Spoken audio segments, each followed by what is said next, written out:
एक बार गौतम बुद्ध अपने शिष्यों को दुख के बारे में बता रहे थे कि दुख क्या होता है और मनुष्य के जीवन में दुख क्यों आता है, और अगर मनुष्य के जीवन में दुख आए तो मनुष्य को क्या करना चाहिए। एक बार की बात है, एक खुशहाल परिवार था जिसमें माता पिता, दादा और भाई बहन थे। उन्हें अपने खुशियों पर बड़ा नाश था। एक दिन ऐसा आया जब पिता ने साथ छोड़ दिया।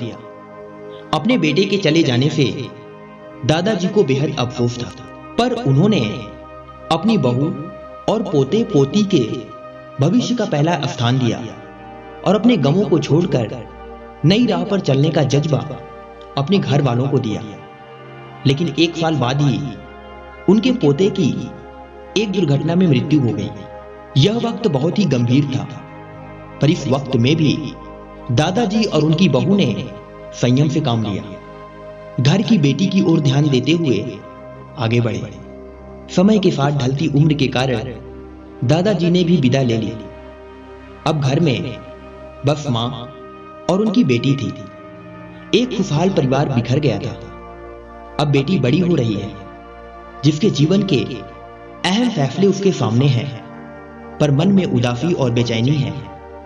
महज 14 वर्ष की आयु में पिता और फिर भाई खो देने की बहुत बड़ी तकलीफ है, पर हमेशा अपनी मां की सीख पर जीवन में आगे बढ़ती रही। हमेशा एक हंसता हुआ चेहरा लिए ही उसने अपने जीवन को गले लगा रखा था। एक दिन अकेलेपन का बांध टूट गया और उसने भरी हुई आंखों से अपनी मां से पूछा, मां, आप हमेशा कहती हो कि हमारी जिंदगी बहुत अच्छी है, दुनिया में बहुत तकलीफ है, पर हमारे साथ ईश्वर है।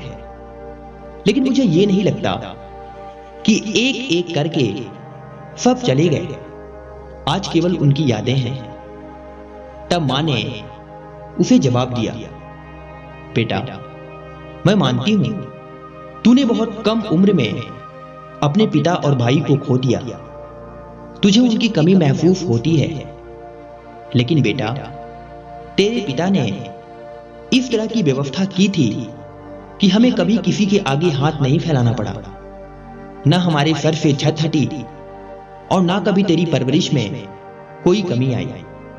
तेरे और मेरे नसीब में उन सबसे दूर जाना तय था, पर ईश्वर में विश्वास रखते हुए हमने हमेशा उसका आदर करके जिंदगी को गले लगाया। उस कारण ही हमें इस दुख को सहन करने की ताकत मिली।